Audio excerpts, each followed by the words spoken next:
Telat bayar atau gagal bayar di aplikasi Aku Laku dan juga Shopee, DC rajin banget nih datang ke rumah. Nah, sebenarnya ini ada sumber masalah yang mungkin harus kalian buang jauh-jauh, harus kalian lepaskan jauh-jauh. Agar apa? Agar kalian terbebas dari terus-menerus diganggu oleh DC lapangan. Apakah itu? Yuk kita akan bahas di video kali ini. Oke. Assalamualaikum warahmatullahi wabarakatuh. Nih buat teman-teman sekalian, ya semoga teman-teman selalu dalam perlindungan Allah SWT. Semoga teman-teman sehat-sehat selalu dan semoga teman-teman benar-benar segera diberikan jalan keluar dan juga rezeki yang melimpah oleh Allah SWT dan agar teman-teman bisa segera menyelesaikan semua permasalahan hutang ini. Amin amin ya robbal alamin. Oke, ngomong-ngomong soal DC Aku Laku, Shopee dan lain sebagainya yang rajin datang ke rumah, teman-teman harus tahu satu hal. Apa sih yang membuat kalian menjadi prioritas untuk disamperin atau didatengin oleh oknum-oknum DC tersebut, ya.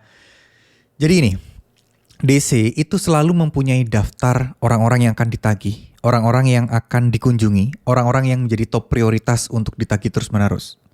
Nah, sekarang karena kita tahu mereka sudah punya daftarnya, otomatis kita juga harus tahu bahwa ya kita harus jangan sampai masuk ke dalam list tersebut. Ngerti nggak maksud saya?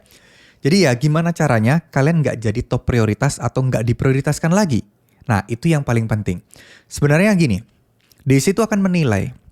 Menilai apa? Orang-orang yang top prioritas dan tidak itu pasti mereka akan punya kriteria masing-masing. Tentu setiap pinjol mempunyai kriteria yang berbeda-beda. Tapi pada umumnya mereka akan mencari orang-orang yang gampang ditekan, punya peluang membayar, terus kemudian nggak masalah gali lubang tutup lubang dan mempunyai potensi untuk masih bisa mendapatkan uang. Nah, dari sini kalian sudah tahu nih apa yang membuat orang itu masuk top priority. Selanjutnya giliran teman-teman. Apakah teman-teman mau nggak di situ? Yang paling pertama adalah teman-teman harus memutuskan hubungan atau tidak terlalu merespon atau teman-teman bisa bersikap cuek atau merasa bodoh amat. Contoh simpelnya seperti ini. Ketika diancam A, diancam B, diancam C, beberapa orang akan memohon-mohon untuk tolong Pak kasih waktu lagi, tolong Pak mohon maaf bla bla bla bla. Nah, ini akan menjadi nilai plus bagi si DC. Oh, kayaknya orang ini bisa nih jadi target utama. Nah, yang kedua, kalau misalnya kalian itu cuek terus pasrah, Bapak akan saya somasi dan akan saya masukkan ke pengadilan. Silahkan Pak, tidak masalah. Saya tunggu surat pengadilannya karena saya memang posisi tidak ada uang. Saya lagi mengupayakan, terserah Bapak mau melakukan apapun, asal sesuai aturan hukum yang berlaku, asal sesuai undang-undang yang berlaku, saya bersedia menerima resikonya. Kalau kalian bisa bersikap pasrah seperti ini dan terlihat lebih mempunyai wawasan, DC pasti akan mikir-mikir, waduh, pakai cara apa lagi nih? Waduh, harus gimana nih? Ya nanti bakal akan muncul oknum-oknum DC yang sok jadi pahlawan kesiangan, akan muncul oknum-oknum DC yang berkata-kata kasar, seluruh kata-kata kebun binatang keluar, ya abaikan aja. Terserah Bapak mau ngomong apa, saya tidak ada uangnya dan lagi proses untuk mencari uangnya. Saya tidak mau peduli Bapak berkata apa aja, silahkan saya terima semuanya karena memang saya masih belum bisa bayar. Clear. Seperti itu DC pasti akan bingung, pakai cara apa lagi nih? Ya, terus komunikasi juga. Kalau kalian rajin intens chat-chatan dengan DC juga akan menganggap kalian itu kooperatif dan akan membuat kalian itu menjadi target operasi terus-terusan. Kenapa? Karena DC merasa akan bisa dalam tanda kutip nyetir kalian atau mengontrol kalian.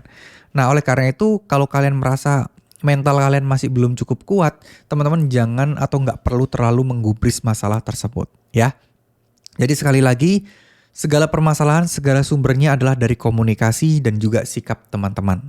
Dan memang dari berdasarkan pengalaman saya, sikap pasrah, sikap ikhlas terhadap masalah apapun dan risiko apapun itu akan jauh lebih membuat diri kita plong.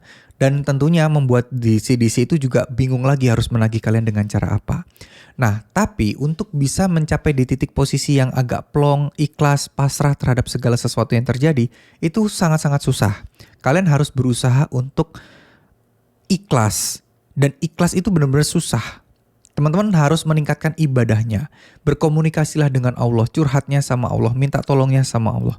Karena barangkali siapa tahu kalian diberikan petunjuk, diberikan sebuah ide, diberikan sebuah kelancaran dan diberikan keikhlasan yang luar biasa, dan saya yakin ini akan membantu kalian juga untuk bisa berpikiran positif karena kalian yakin Allah pasti akan nolong kalian, karena kalian yakin Allah pasti akan memberikan bantuan serta rezeki yang melimpah kepada kalian, dan kalian yakin Allah pasti akan membebaskan kalian dari hutang.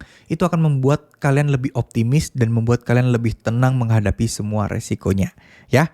Jadi clear ya, hindari masalahnya, bebaskan masalahnya, lepas masalahnya, insya Allah kalian akan bisa jauh lebih plong dalam menghadapi DC lapangan Aku Laku ataupun Shopee. Yuk langsung aja, buat teman-teman tetap semangat ya.